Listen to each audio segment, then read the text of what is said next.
How would you rate your self-esteem? And how do we even define self-worth? What do we consider valuable? Is it how much money you have? How many possessions you own? Is it how many friends you have? How much love? What defines self-worth? Do we define it? Do others define it? We live in a world where people are constantly trying to sell us something and say, if you buy this, you'll look better. You'll feel more valuable. You feel more worthy. This is a critical topic that affects us all. It affects who we are, how we see ourselves. It affects the choices and decisions we make. So please join me as we discuss finding your self-worth, even when you're told you don't have any.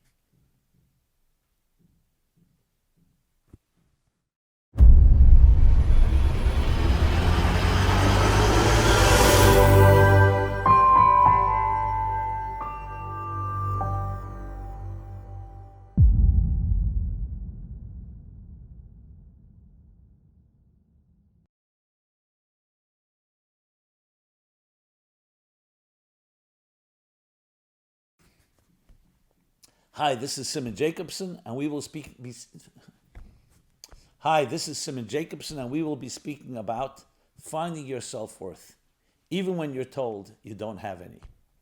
This program is dedicated by Sandy K. Gurwitz. Let's start again. Hi, this is Simon Jacobson, and we will be discussing finding your self-worth, even when you're told you don't have any. This program is dedicated by Sandy K. Gurwitz in honor of her birthday, our family's matriarch and woman of valor. Indeed, how fitting. So what is self-worth? How do you rate your self-esteem? How do you even define it? How do we measure self-worth? Is it how much money we have? How many possessions we own? Is it the amount of friends that you have? The amount of love in your life? How do we define it? And it's not that simple, because we live in a world that we're inundated all the time by marketing, by sales, everyone trying to convince us that if you buy this, you'll feel more valuable. If you look like this, if you travel here, if you smoke this, if you experience that, that will make your self-worth go up. Things that appeal to our emotions, that manipulate us. I'm not saying all products are bad products, but that's the world that we live in. And that can create an illusion of self-worth based on other people's standards or based on what others are saying instead of really a self-worth that's generated from within. I remember I was at a conference. It was in Lima, Peru. It was on happiness. There were two people on the panel, myself, that brought more of a psychological, spiritual perspective, and there was a psychologist, a local psychologist. And he said something interesting that I want to share. Talking about happiness. He said that research shows that the country that has per capita the happiest people is the Netherlands, Holland. And there are many different theories why. Some say because everybody has health insurance, government gives that health insurance to everyone, other reasons. So he went to travel there to see. He discovered that there were no public billboards, no public advertising on the roads and public places. And this was his theory, that the more you see, the more you covet. The more you covet, the more disappointed you are because you can't buy it all. So the people there have lower expectations. When you see so much, and I think he gave the number that in the Western world, by age 20 years old, the average man or woman has been exposed to over 1 million advertisements, whether it's in print, whether it's in media, whether it's online. 1 million. There's no way you bought all those products. So it creates subconsciously or even consciously a certain element of lack, of deprivation, which creates unhappiness. That, of course, tells you that for many people, happiness, or ultimately even self-esteem, is defined by these externals, where others accept you. Now, we all understand that we're social human beings and we need acceptance and we need validation and we need love. But what defines your self-esteem and what defines your self-value and your self-worth? And how do you find it and hold on to it and discover that it's not others that create it, but it's something that comes from within you? Because as long as you're subject to other people's opinions, then that changes, like the stock market. One day you're more valuable, another day you're not. You get a little older, and suddenly you're not as valued as when you were younger. As we see today's world of what is valued. External beauty, age, vigor, and other such elements. So really the question is what defines value in your life? And where do you stand? Let's be honest, many of us are very much products, if not victims, of our environment.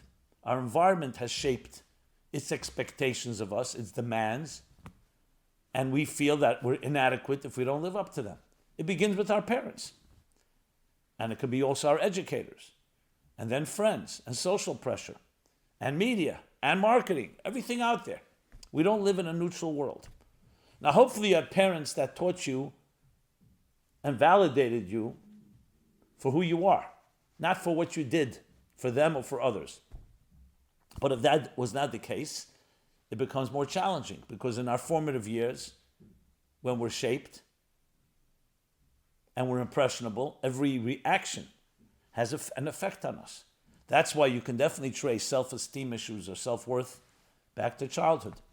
The more validated, the more unconditional love and nurturing you received, guaranteed, the more self-assurance you have, the more self-confidence, the more self-worth. And the converse is also true. But that does not mean that all is lost, even if our parents and our environment does not validate us all the time. Because it's your birthright. It's something that comes from within. These forces would definitely be helpful if our environments, our parents, our support system accepted us, and more than that, valued and cherished us and embraced us for who we are, not for what we do. But that's a support system. That still does not replace you. That's the whole point. So of course it gives a great head start. Now think about it this way. For 9 months, each of us, you and I, spent 9 months in your mother's womb. And then there were no expectations and no demands. You were fed, you were nurtured, you were sustained in every possible way. Of course, a pregnant mother's moods may affect the child, but the child is mostly protected from all the externals. So we begin our lives with a very deep vote of confidence that something is nurturing you. You deserve to be loved. And that does a tremendous an amount, which I don't know if scientists and researchers will ever discover the extent, because how do you measure the psyche of a fetus, of a child in its mother's womb? But that sets the tone that at least those first 9 months, you had like a perfect environment, the womb, completely submerged in the embryonic waters, nurtured, like we are underwater when we feel that type of comfort, like a nest. You're in a nest, nurtured, protected, cherished, embraced. Then begins the process. You're born, the umbilical cord is cut. Now, if our parents continue that message of unconditional love and nurturing, then that continues to feed us and build our self-esteem. So then when we go out into a world that can be sometimes hostile, a world of strangers, and people with all kinds of demands, we are strongly immunized, if you wish. We've been reinforced. We have the tools and the resources, empowered, because we have that self-worth And now we deal with the world around us. That still doesn't mean we don't reckon and we're not affected by others, but you have what to go with. You're not this fragile, vulnerable creature just dependent on other people's validation. But regardless, the 9 months we always have. And more than that, we have the soul, your very soul. That is what gives you your ultimate and absolute indispensable value. And that's where we really have to focus. Whether you have self-esteem and self-worth or a high level of it, or whether you have a lower level of it, that's how we find self-worth. Independent of what anyone else says. Find yourself, find your soul. Not your body, your soul. So I'll share a story that really captures this in a very powerful, powerful way. It's one of those definitive moments in my life. I never forget it. It affects everything I do, everything I teach. And it's really the underlying message, I think, is the single most important thing we need to know. And that is your indispensable value. Indispensable, I emphasize. So when my book, Toward a Meaningful Life, was published, first published in 1995, the previous century, previous millennium, the book publisher, William Morrow, sent me on a book tour. I didn't know what a book tour was at the time. I learned quickly. It was initially 20 cities. It ended up being 90 cities. And at the time, you traveled to these different cities. It was all scheduled by the publicist at the publisher. A scheduled talk in the evening at a local Barnes & Noble or independent bookstore. Borders existed as well. There was a big chain, Borders. But through the day, you did interviews. There was print interviews and radio interviews and television interviews, and that led to the event in the evening was a book signing. I would speak, and then afterwards people would come over and I would sign the book. This was in a city in St. Louis, Missouri, and the event was attended by thousands of people, not because of me, just for the record. There was a memorial evening then for Prime Minister Rabin from Israel, who was assassinated. So many people came out, but I was the scheduled speaker before that was scheduled, so therefore I was the speaker. And maybe it was all meant, not God forbid anything negative. The evening was meant for me to meet this person that the story is with. Okay, a line of people after I spoke lined up, I signed books, people spoke with me, shared their email address, different interactions. Come back to New York, and I receive an email. Was it an email or a letter? I don't remember now. From a woman. She writes the following. The words are etched in my memory, so I can repeat it almost verbatim. She writes, I was in the audience during your talk in St. Louis. I got online to see you, but then the line was too long and I chickened out. I got cold feet. So I decided instead to write to you. I am a 47-year-old executive that lives and works in St. Louis, well respected, of a very powerful position, influential position. My equity is nice, my contacts. I'm considered a success story by all standards. However, beneath the veneer of success lies a woman in shreds. You see, my soul was murdered when I was a young child by the abuse I endured at the hands of my parents and others. And she spells out emotional, psychological, sexual abuse. It destroyed my self-esteem, my sense of self. It was soul murder. But not once, continuous. I loathed myself. And it affected everything in my life. Especially relationships. As I got older, I tried to have relationships. I had no trust, not in myself, not in others. Always testing people. Until I destroyed any relationship. So intimacy, relationships were all just simply dysfunctional, if at all. I've tried many types of therapy, she continues. Nothing's really worked. I struggle literally every day, sometimes with suicidal thoughts as well. So what do?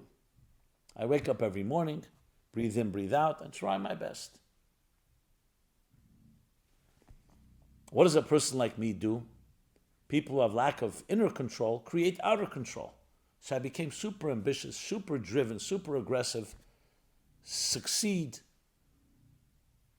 on many levels, somewhat to numb and relieve that existential vacuum within myself. So it doesn't really help, but it works some temporary fashion. And I've long given up hope. Someone recently gave me a copy of your book, Toward a Meaningful Life. I'm Jewish, but I don't do anything Jewish because my parents, anything they do, I've turned the opposite direction. I think she said they were traditional or they holidays. I'm not sure. But I reject it all. But I was reading that, I was looking at your book, just browsing through it skeptically, and a line jumped out at me. In the chapter on birth, the beginning of the chapter, you have a quote, she writes, "Birth is God saying you matter." And I read it again. Birth is God saying you matter. Suddenly I felt this like a silver bullet between my eyes, touched a deep chord inside me. Birth is God saying you matter. And I read it again and again. And I will continue reading this line the rest of my entire life. Suddenly at 47 years old, I came to discover the true secret of value.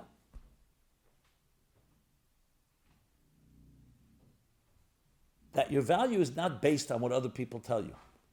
That my value is not based on what my parents told me I was worthless in so many different ways. That our value is not based on the fact that for many companies or many people, we're just a statistic on someone's balance sheet. That your value is not based on your looks, on your youth, on your buying power, on your equity, on your productivity. Your value is based on one and only one thing. That you were born. That God gave you life. A vote of confidence that says that no matter what others say, you matter to me. Birth is God saying you matter.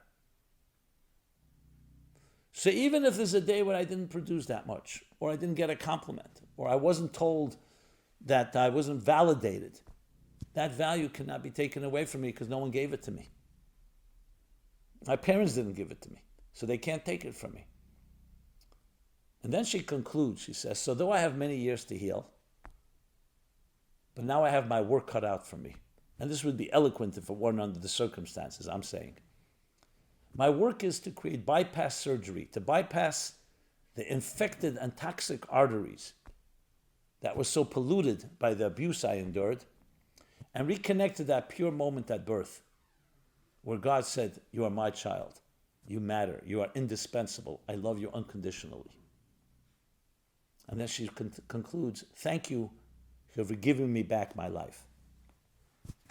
I remember when I read that letter, I was crying, I was sobbing. Firstly, a woman sharing such a sacred confidence with someone she doesn't know. Second of all, just the life experience, the pain of that. I actually went back to read the book, to read that chapter. Because even though I wrote it, you always want to see it from the perspective, the eyes of the reader. Actually, a book, once you write it, it belongs to the reader, not to you any longer. And I read it through her eyes. And it was, in a way, mind-blowing, more than I ever expected. I wrote back to her, of course, offering my support, my friendship, any way I could help, asking her permission to tell the story, which she gave me without using her name, she said. She didn't want people calling her who have similar stories or want to give her sympathy or comfort.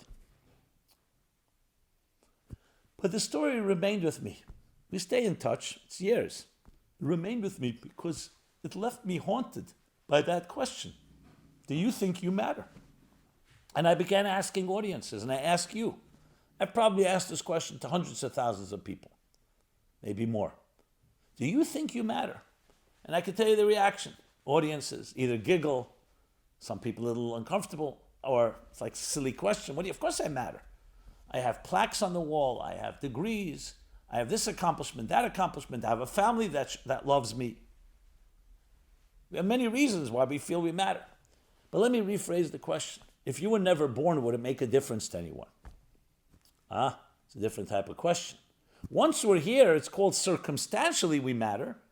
So either we make sure to feel valuable, or we do have loved ones. There are people that validate us and people who consider us invaluable to them. and their lives. You see that, God forbid, when someone dies. You see the loss of people are affected by that person. But that's circumstantial. That's after the fact. That's after you were born. But if you were never born, there'd be no tragedy because no one's expecting you. So is anything on a cosmic level that changes if you're here or you're not here? Again, not after the fact. As a matter of fact, after the fact, as I just mentioned, many of us do whatever we can to feel valued. We'll talk about that in a moment. That's what started percolating inside of me. And I started asking people that question. And many people answer, oh, on that level? I don't know if I matter on a cosmic level. Would it make a difference? 8 billion people on the planet? One more grain of sand on a big beach? Would it make that much of a difference? So some people say, no, I don't think I make that difference. Some say, I'm not sure. What I learned from this woman is something. I always felt I mattered because my parents loved me. I'm the oldest of 5 siblings. So I never asked that question. But is that the reason I matter? And what happens if, God forbid, one day my parents would tell me you're not that valuable? Or they reject me? Then my stocks go down, my value goes down? But this woman didn't have that luxury. So sometimes the eclipse of the sun teaches you something you don't learn from the sun itself. She didn't have that luxury. So she came to the real truth through pain, through loss, through a lack. She came to the real truth that your value is not based on others, even parents. They can validate it, they can confirm it, they can nurture it. Just like water, that a gardener waters the garden, nurtures the flowers, but it doesn't create the flower. It nurtures and it creates an environment, a fertile ground for the flower to emerge. She came to the truth that birth is God saying you matter. That the true value comes from your very essence. The mere fact that you exist means that the vote of confidence on the most cosmic level, yes, on a cosmic level, that you matter absolutely, you're indispensable, and has nothing to do with what other people say. Yes, if they validate it, that's great. And it doesn't mean it's an excuse for us not to do anything. But it means your value is not a product of and a result of your actions. On the contrary, because you value yourself on such an essential level, you will do much to actualize and to justify and to say and demonstrate your inner value. That's what I discovered. And that became a driving ethos, a driving force of myself, of the Meaningful Life Center. Meaning in life. That you truly matter, and what you do matters. And it's not optional. Someone tells you, hey, we need you to wake up tomorrow 6 o'clock in the morning. We need a volunteer to come with us to visit some sick people in the hospital. You'll say, do you really need me 6 a.m.? And you'll say, okay, you know what, if you can't make it, if it's optional and arbitrary, you're probably not going to do it. But if someone says to you, hey, we must have you, we need you, you're absolutely necessary, everything changes. Because you feel that sense of urgency, that compelling sense of urgency. So I developed a theory as well, and I've written this to her as well, the woman in St. Louis. I've written and told her, I think that the driving force of ambition for so many people in life, and when they try to find value and worth, whether it's material things or in other excursions or other escapes, or even positive experiences, is because there's a subconscious fear in all of us that maybe we really don't matter after all. So we have to make sure that we do. And we do everything possible to show that our value. Some things could be very beautiful things we do. It can motivate us to build great things. It could also be destructive things we do. Because we're trying to mask or compensate for a lack of inner self-esteem. Some of the most insecure people become very aggressive, and they seem to be secure, but it's just masking and covering up a very deep insecurity, deep low self-esteem, as we know. But ultimately, the only way you're going to really find self-worth is when you discover your soul. And it comes down to a practical exercise that I would like to suggest and have suggested in the past. Every morning, make that declaration. Just like a business can't function without a mission statement, what's your mission statement? That you have a soul that gives you that absolute indispensable value. Birth is God saying you matter. So when you wake up in the morning, there's that one line prayer, chant, meditation, Moda'ani. Thank you for returning my soul to me. Just that. I mean, there's a fuller statement, but it's short. You can find it in prayer books. But the main thing is the focus, the intention. Thank you for returning my soul to me. What are you saying? First of all, it's a statement of gratitude and humility. You're not self-made. Secondly, it's a statement that you are put here for a reason. You're on a mission. Thank you for renewing my contract. Thank you for making me indispensable. Thank you for giving me a mission that I, and only I, can accomplish. Yes, that's what it means. That you matter, not on a circumstantial level, not on a productivity level. That's all an outgrowth of value. You matter because you are sent here to accomplish something that only you can accomplish. The unique song, the unique light that you emanate, that you give off. And then it also triggers, once you acknowledge that in the morning, that through the day you're going to look for ways. How can I express my soul? I meet someone, make it a more soulful experience, more personal, kinder, gentler. And it can be done both cognitively, emotionally, behaviorally. It's a mindset, but it's also based on your feelings and actions of living a life from inside out. Your inner value of your soul drives what you do. Now, this takes work, but a good beginning is to start with that one morning, that one line meditation every morning. Birth is God saying you matter. That's how you find your real self-worth. And you have it right now. All the advertisements that try to sell you things, none of them are going to say birth is God saying you matter, because then there's no product to sell. They have to sell you something, a product, a service, a look, a journey. Here, this is something you have. It's your own birthright. You're not going to buy it on a shelf. It's not something you can purchase. It was given to you. Now you have to discover it.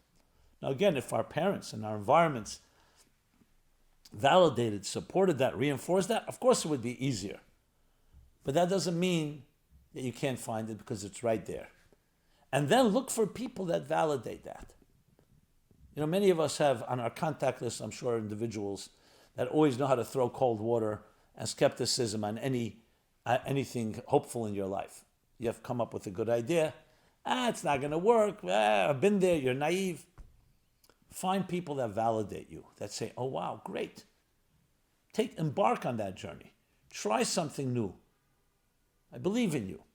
Believe in yourself. This, my friends, is how we build the self-worth that we already have within us. So we're not discovering it, we're uncovering it. Thank you so much. This has been Simon Jacobson, Meaningful Life. Send to meaningfullife.com. Love to hear your thoughts, your feedback, your suggestions, your ideas. And please share this. And please subscribe to our growing YouTube channel. Be blessed and be well. And remember, you are indispensable and we all need each other. The cosmic symphony is not complete without each of us doing our part. So it's a great honor to jam and cross-pollinate and interact and interconnect with you. Thank you so much. Be well. This program is brought to you by the Meaningful Life Center. Please help us continue our programs. Make even a small contribution at meaningfullife.com/donate.